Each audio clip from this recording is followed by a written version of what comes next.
So Summer Games Fest gave us a bunch of demos to dig into, and I figured I'd start with Mortal Shell 2. I've also got Valor Mortis and The Sinking City 2 sitting on the list, but after spending a couple of hours in Mortal Shell 2, I ended up sticking with it much longer than I expected. Part of that is because I'm already familiar with the first game. Mortal Shell is one of those Soulslikes that carved out its own identity despite clearly being made on a much smaller budget than the genre giants. It had some great ideas, especially with the shell system and hardening mechanics, but it always felt fairly contained in scope. Going into this demo, I expected more of that. Maybe a new area, a few enemies, a boss fight, and a chance to see how the sequel was shaping up. Instead, the longer I played, the more it felt like Cold Symmetry is aiming much higher this time around.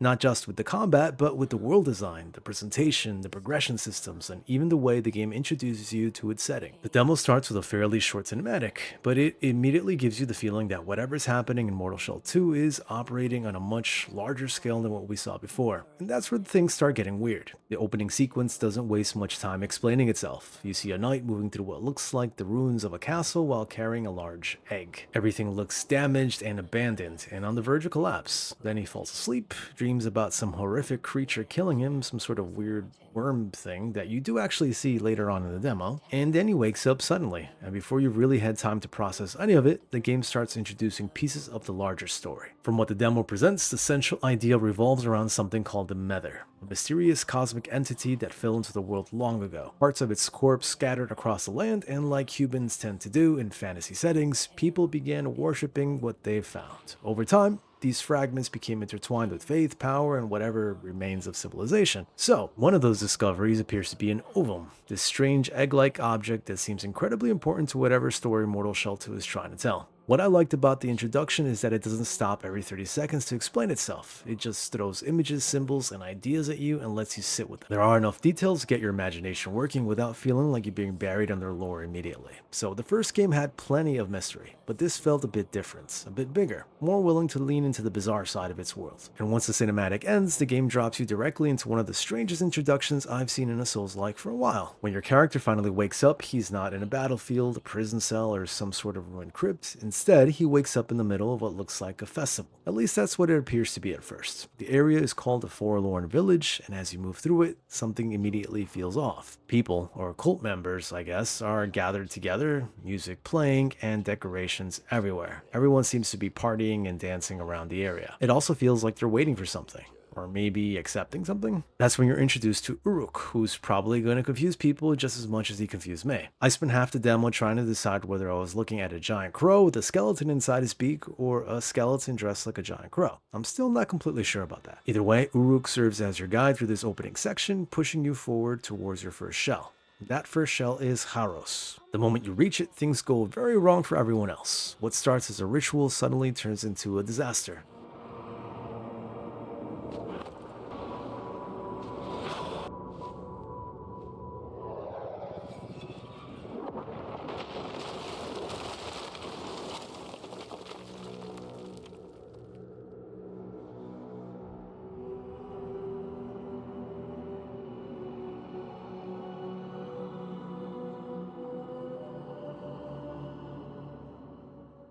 A petrifying shockwave erupts outward. The people gathered around are wiped out almost instantly, and the entire scene shifts from strange to genuinely unsettling. Visually, it was one of the strongest moments in the demo. The first Mortal Shell had atmosphere, but this sequence feels much more confident in how it presents the world. The character models, lighting, environmental detail, and sheer weirdness of what's happening all come together really well. And once the dust settles, you've finally given control of Haros, which is where the game starts teaching you how Mortal Shell 2 actually plays. Once you're inside Haros, the game starts introducing the basics. He feels exactly how you want your first shell to feel. Big armor, a large sword, plenty of reach, and enough survivability that you can start experimenting without getting immediately punished for every mistake. The weapon you're carrying is the Iconoclast, a hefty broadsword that gives combat a lot of weight. Every swing feels deliberate, every impact lands with a satisfying crunch, and enemies react in ways that make the hits feel substantial. The early enemies are mostly there to teach fundamentals, light attacks, heavy attacks, dodging, lock-on controls, all the usual things you'd expect. But pretty quickly I noticed that Mortal Shell 2 isn't simply repeating what worked in the first game. Defensively, there's a lot more going on this time. Instead of relying primarily on hardening like before, you're introduced to different seals that influence how you defend yourself. Depending on what you equip, you gain access to different defensive options ranging from standard blocks to parries, perfect guards, and other variations that all encourage slightly different approaches to combat. Naturally, I gravitated towards parrying almost immediately. Well, in this case, it's perfect guard. A bit later, you get another seal that gives you parrying. I've always enjoyed parry-focused playstyles in these games, and Mortal Shell 2 gives you some very satisfying rewards when you get the timing right. Enemies stagger dramatically, riposts feel impactful, and the dismemberment system adds a bit of extra brutality to successful counters. One thing I appreciated is that the timing doesn't feel overly strict, at least for Perfect Guard. You're still expected to learn enemy attacks, but it never reached the point where I felt like I was fighting the controls or trying to land frame-perfect inputs. One of the biggest differences from the first game became obvious once I started paying attention to the resource systems. The traditional stamina management that dominates so many Souls-likes isn't really the focus here. Instead, Mortal Shell 2 leans heavily into something called Resolve. Rather than constantly worrying about whether I had enough stamina left for one more swing or one more dodge, I found myself thinking about how to build Resolve efficiently. Successful attacks, parries, and aggressive play all contribute toward filling the meter, which then becomes fuel for some of your most useful abilities. The result is a combat loop that feels surprisingly proactive. The game rewards a lot of momentum. The better you're performing, the more resources you're generating, and the more tools become available to you. That's also where ranged combat starts entering the picture. The original Mortal Shell had a few ranged options, but Mortal Shell 2 clearly wants them to be a much larger part of the experience, all the while integrating range attacks into encounters rather than treating them like emergency backup tools. And by this point, I was already having a pretty good time with the combat systems. But then the game introduced one mechanic that caught my attention because of how different it felt from most Souls-likes. And surprisingly, it wasn't a combat mechanic at all. Eventually, you reach your first beacon. At first glance, it looks like the equivalent of a Souls-born bonfire. A checkpoint, a place to save progress and recover before moving forward. Except, the beacon works a bit differently. Before fully being able to use it, you have to revitalize it. And revitalizing it means entering the beacon itself. The game essentially pulls you into a small challenge area where enemies, hazards, and obstacles stand between you and purification. Only after completing the process do you earn the right to use the beacon normally. It's a simple idea, but I thought it was a clever one. Challenge wasn't particularly difficult in this early section, but I could immediately see the potential for later areas where revitalizing a beacon becomes a meaningful test by itself. A little bit of a spoiler, you do see that much later in the demo. It also gave me an excuse to start paying closer attention to exploration. These little challenge spaces hide crafting materials, upgrade resources, and various pieces of progression that seem like they'll become increasingly important later in the game. For now, it's mostly gloom, the souls of the game, and coins, which are used for progression. The first major item I found was something called a Meridian Actuator. At the time, I had absolutely no idea how important it would be. I just shoved it into my inventory and kept moving. As it turns out, the game would remind me about it a bit later on, but before that happened, the world started opening up. After leaving the beacon behind, the path finally branches. And this is where I started realizing that Mortal Shell 2 might be aiming for something much bigger than I originally expected. One route looked relatively manageable. The other one was basically a poison swamp. Naturally, I spent some time poking around both directions. Regardless of which route you take initially, the important thing is the feeling the area creates. Up until this point, the demo had been fairly structured. It was introducing some mechanics and teaching you systems, all the while guiding you through the opening experience. Now it was starting to feel like a world. There were choices to make with different enemy groups, alternate routes, little opportunities to explore off the obvious path. And it wasn't completely open by any means, but it felt far less restrictive than I expected going in. And eventually, whichever route you favor, the game funnels you towards your first real test. A mini-boss known as the Gloombound Ritualist.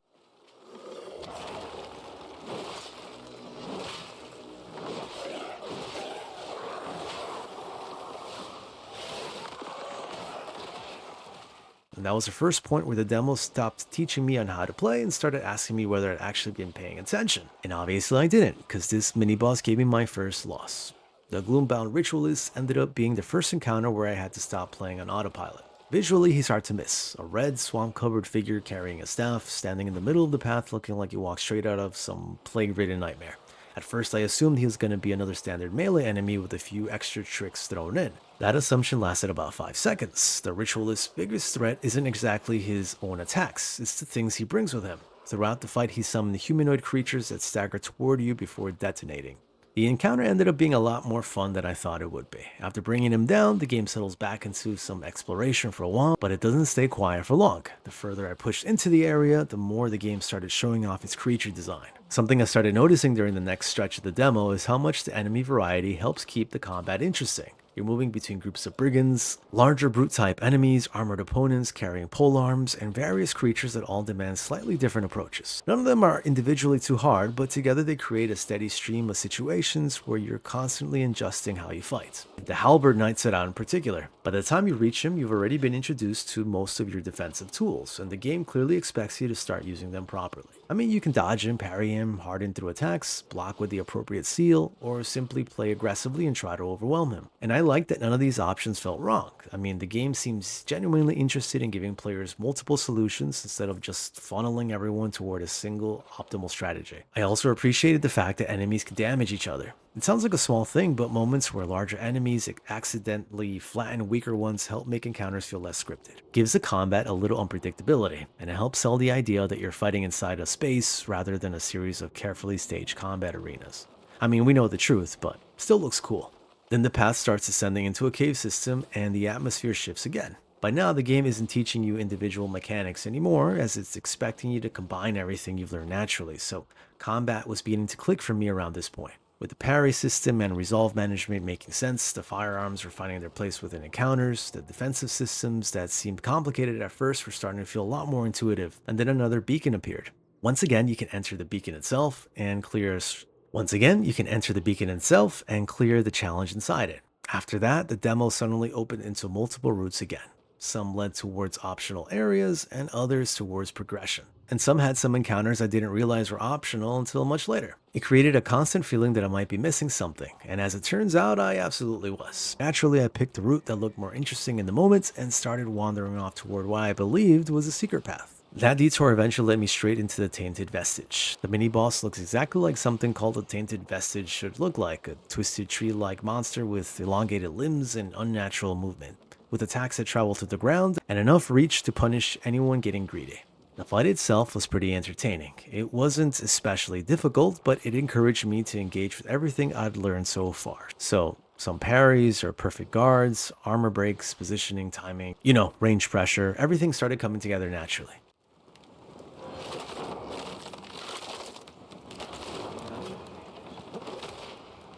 By the time the creature finally went down, I felt like I understood the combat system significantly better than I had an hour earlier. You get some solid rewards too, with additional upgrade materials and resources continuing the progression loop the game had been building from the start. What I hadn't realized at the time was that I was steadily moving toward one of the biggest surprises in the entire demo, and it wasn't a boss. It was what happened afterward. Around this point, I found myself using everything. I was blocking some attacks, perfect guarding others, firing off shots when I needed breathing room, and generally paying more attention to positioning than I had during the opening hour. As I kept pushing deeper into the area, I eventually ran into Uruk again.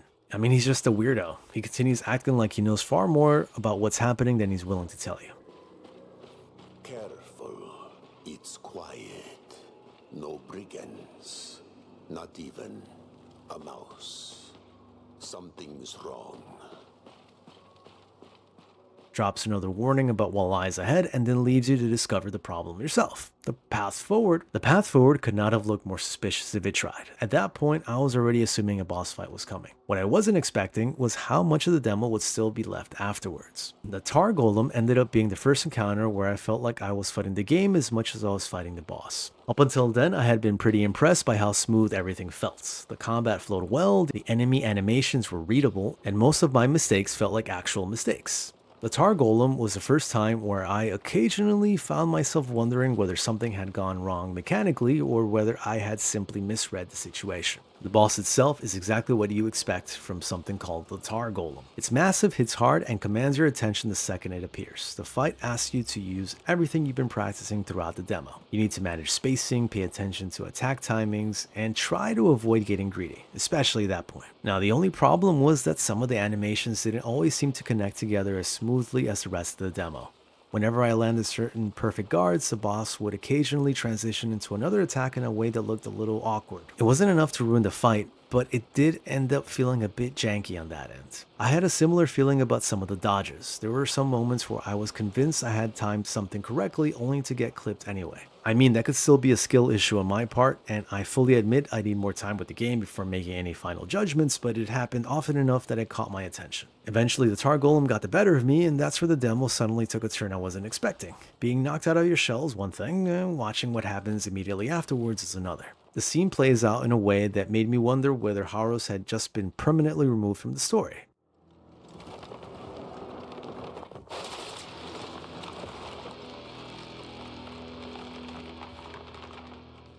Now, instead of ending there, the game suddenly started revealing what felt like an entirely different layer of itself. After everything that happened with the Tar Golem, I was completely convinced I had reached the end of the demo. I mean, the structure felt right for it. There had been a steady progression through the area, multiple mini-boss encounters, a major boss fight, and a dramatic cutscene. Most demos would probably stop right there and leave you wanting more. Once you get out of the dungeon, the atmosphere changes almost immediately. The darkness and claustrophobic level design gives way to open spaces, distant landscapes, and some really impressive views of the world. It was during this section that I started realizing that the scale of the project might be quite a bit larger than I had originally assumed.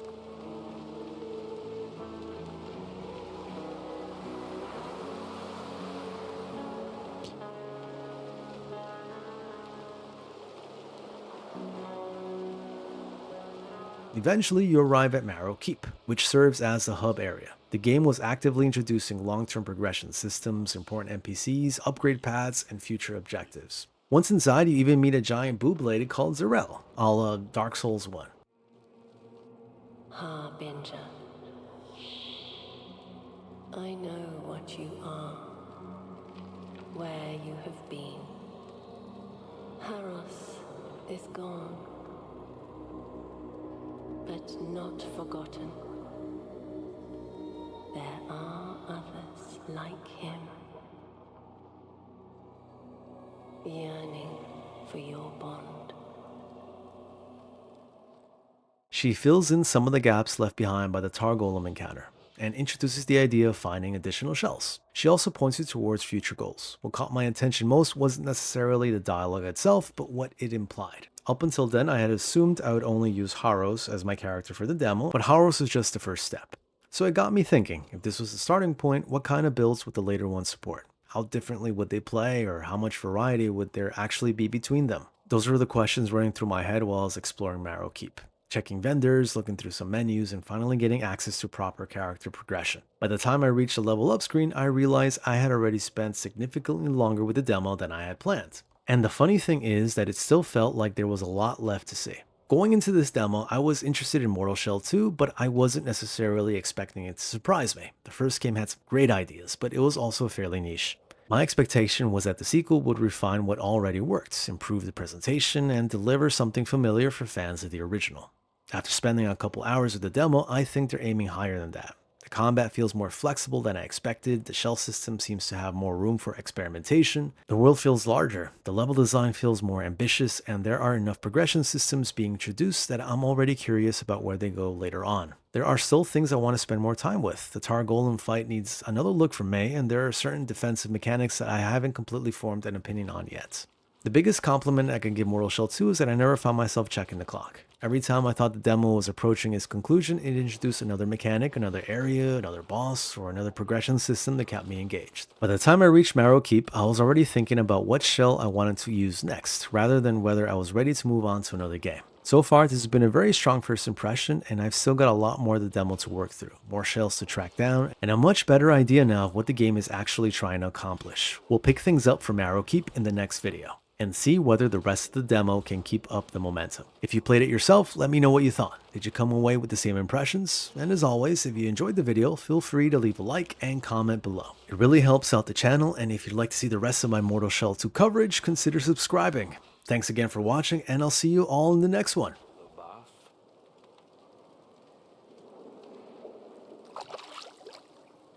These are strong toes.